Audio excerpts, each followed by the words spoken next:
Okay, so here's the deal. Today we are working on the wood side of Warhammer fabrication. We're fixing a project that I screwed up. So what we're gonna do is come in to the project. I'm gonna open up the file where it sits.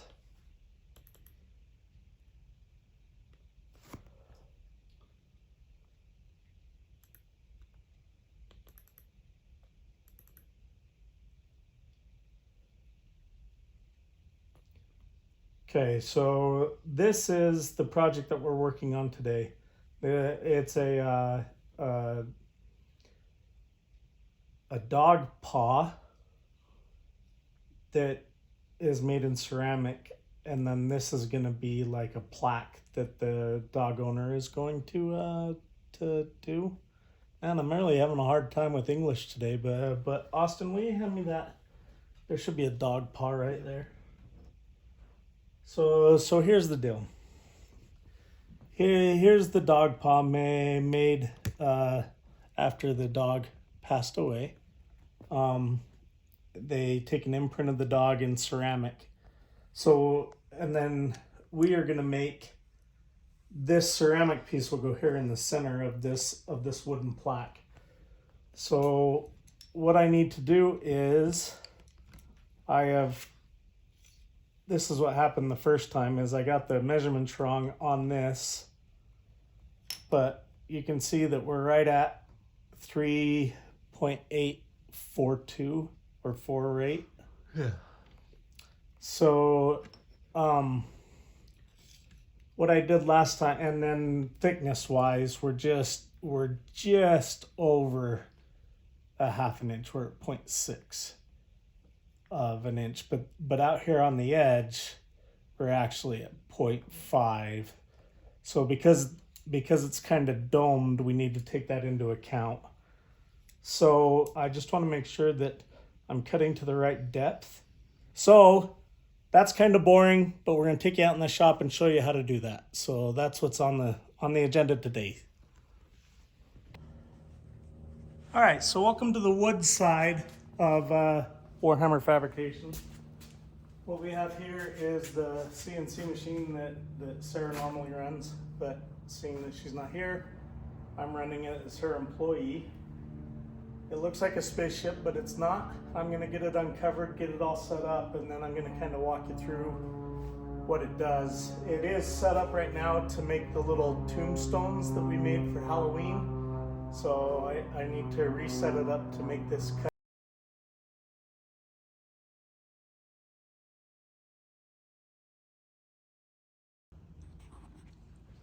Okay, I have to get it set up to cut. Got to get the machine turned on, the computer turned on and everything. This is a piece of alder that we are going to cut that plaque out with. It is set to cut off of the corner. So that's what I've specified to cut it. So what I need to do is trim this knot off so that when I do start in that corner coming up here, then it cuts in here and we don't get that knot in the finished product. While we're doing that, I need to get this computer turned on. So I will do that. Look how tiny this computer is. I gotta show you this. That's it.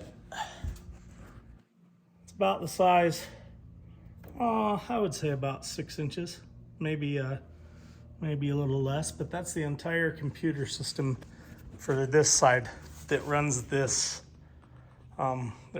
machine. Once I get the computer set up, I've got to run through a warm-up cycle to warm up this spindle. This spindle is cooled by antifreeze that's pumped through a bucket that sits underneath the table. And I need to warm this spindle up so that when it goes to cut, it cuts at the right cutting speed and everything goes smoothly. And then this is where the bits go.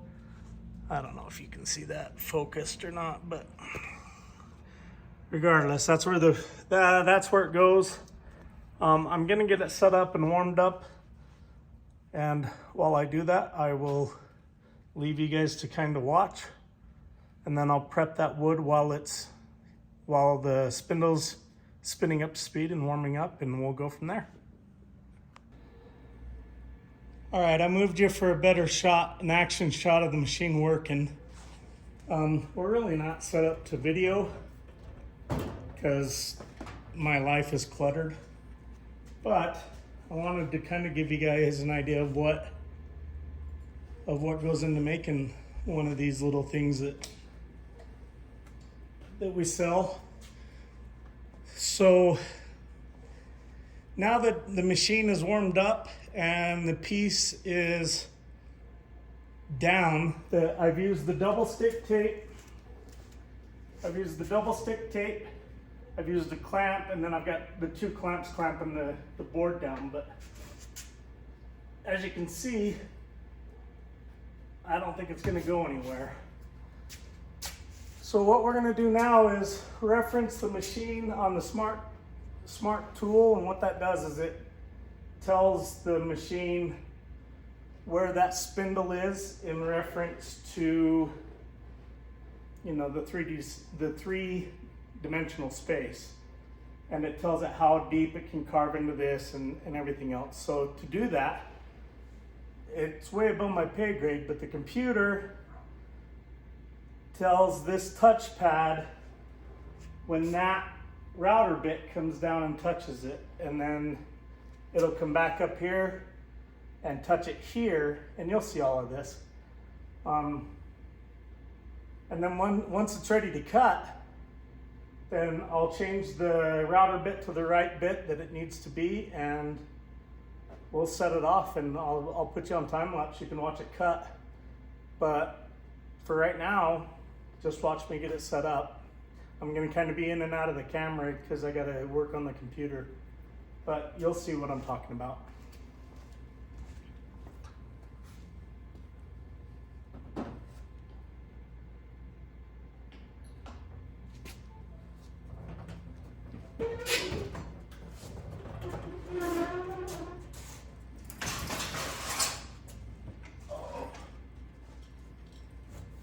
Grab me a seat here.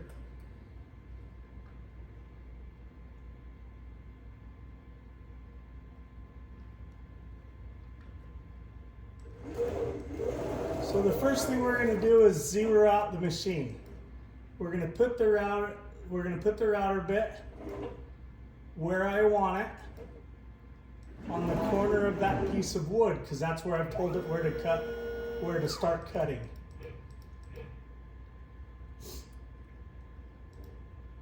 Wrong way.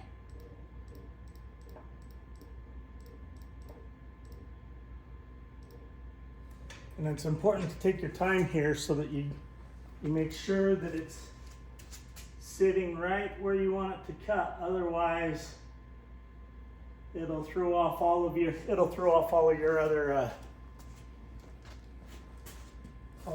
cuts.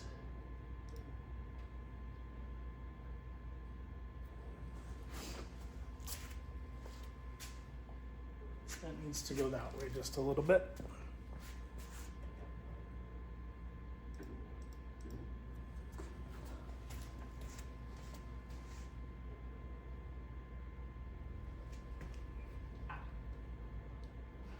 Okay, now that I've got it zeroed right to this corner of the piece of wood that I want to cut, I'm going to zero out the machine so that becomes 0. I'm going to take the Z axis, which is the up and down axis.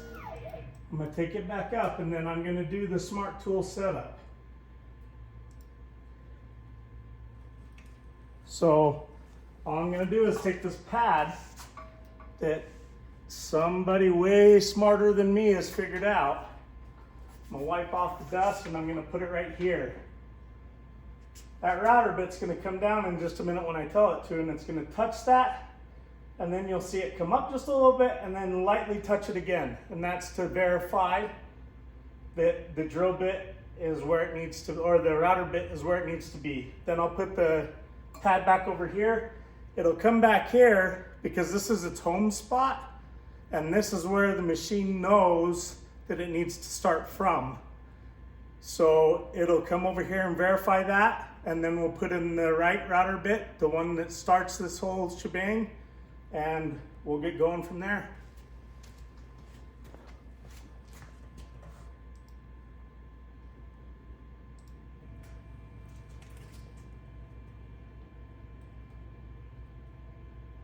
Thankfully, it comes down very slow because you don't want it diving into that pad. That pad is just it's a pressure pad, but it's made, the actual contact point is just made out of soft aluminum. So there, it just touched, it came up. Now it's gonna go down super slow. Touch it again. Now I'm gonna move this back to the home position.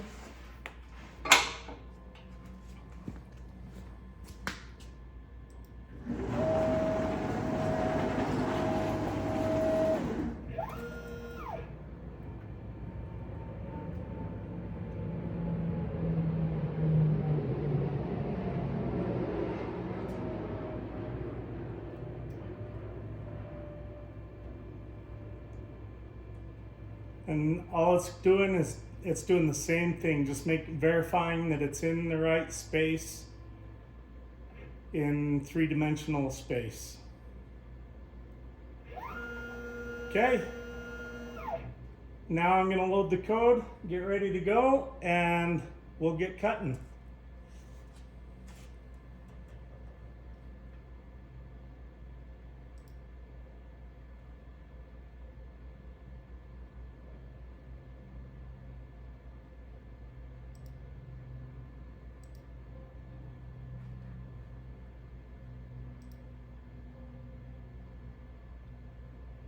So according to the computer, this is going to take about 8 minutes to cut.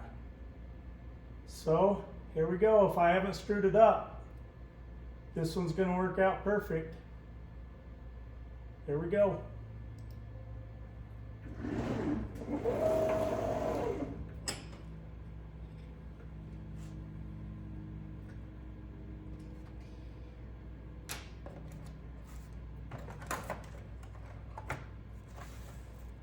Now all I've got to do is find out where I put my router bit.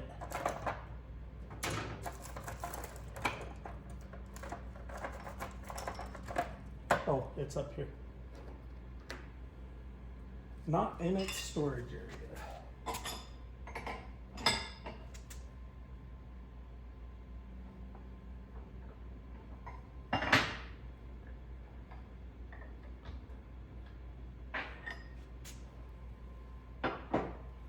So the first bit is going to be a 1/4 inch. I don't know if you can see that, but it's a 1/4 inch shank, but it's a 30-degree bit. It's got a very, very sharp point on that, and that's what's going to do the words. So we'll put that in there first.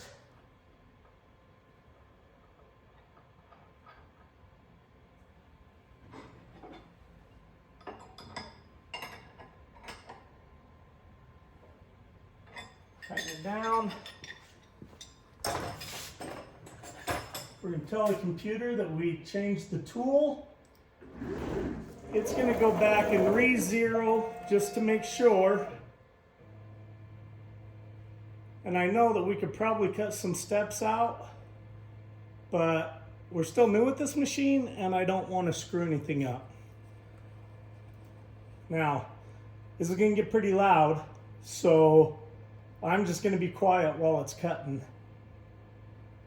And I'll speed it up a little bit and you guys can listen to some music.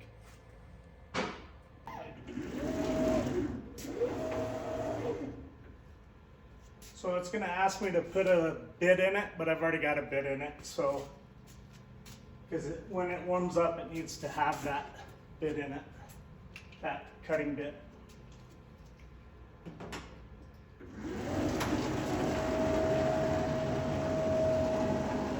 Now it's going to go over there in case it self-destructs. It self-destructs away from me, and it's going to warm up. That's going to take a minute. I'm going to cut this wood while we're doing that.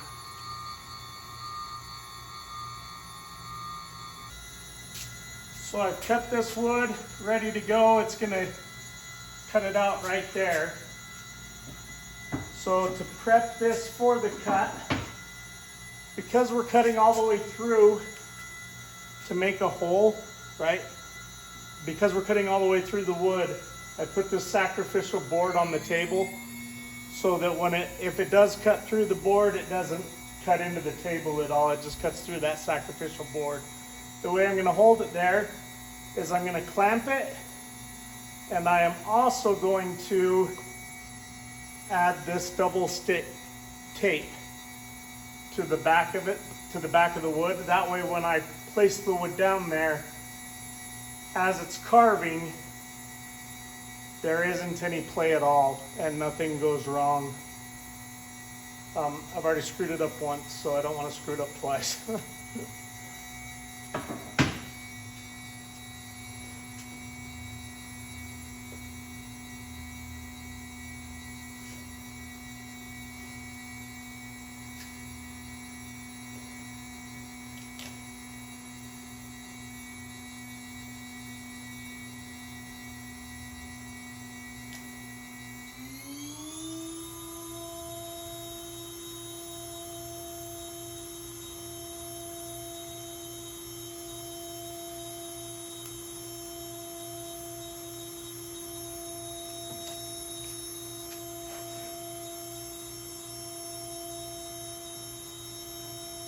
I'm gonna press this into the wood really hard.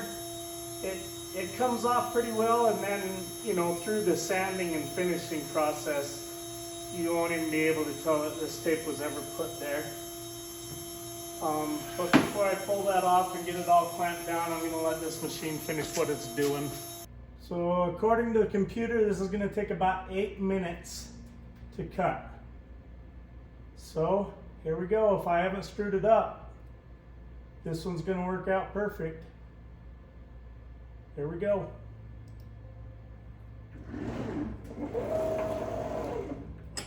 So the first bit is gonna be a 1/4 inch.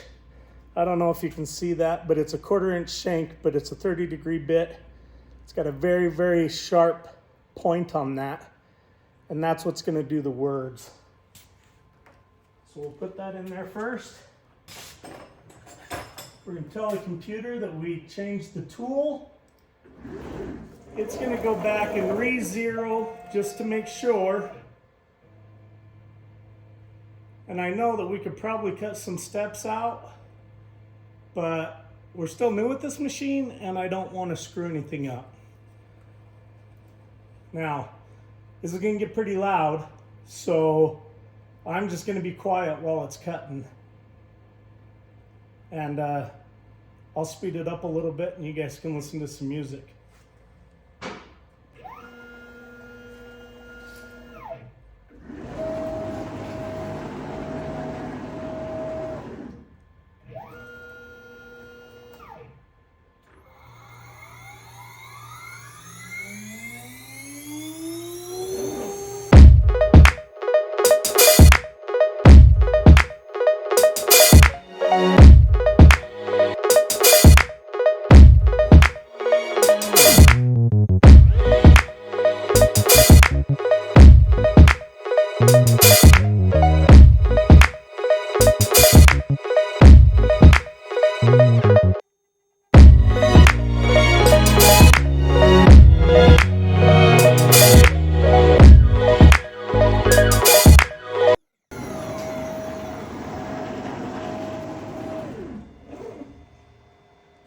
Okay, there's cut number 1.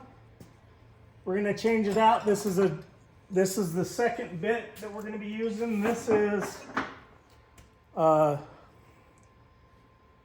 I don't know. It's a two flute, I think, router bit. Anyway, it's gonna do hogging out the pocket and then cutting the circle out of the wood.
Okay, so now it's done. I'm gonna bring this back to the home position. I gotta run inside and grab that little, that ceramic paw, and then I'll show you the product after the cut, and we'll go from there. So give me just a few minutes to get reset. All right, so that is the finished cut. That's what it looks like when we're done cutting it. And I'm gonna try an artistic thing here. We're gonna put you on slow-mo while I blow the dust off. It'll be way artistic. You're gonna love it. It's almost cinematic. You might wanna watch it on a big screen and turn on your surround sound, because this is gonna be epic.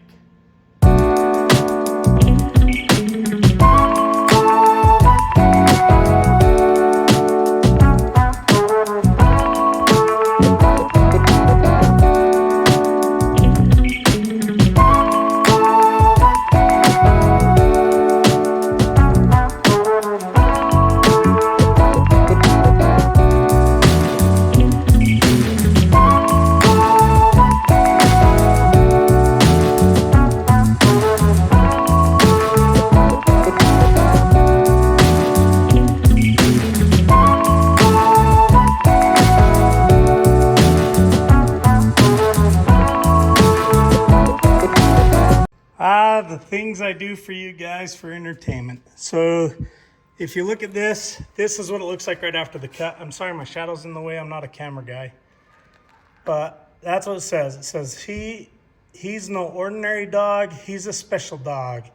Now, if I've done my job correctly, this one-of-a-kind heirloom should fit right in that hole if I've done my job right.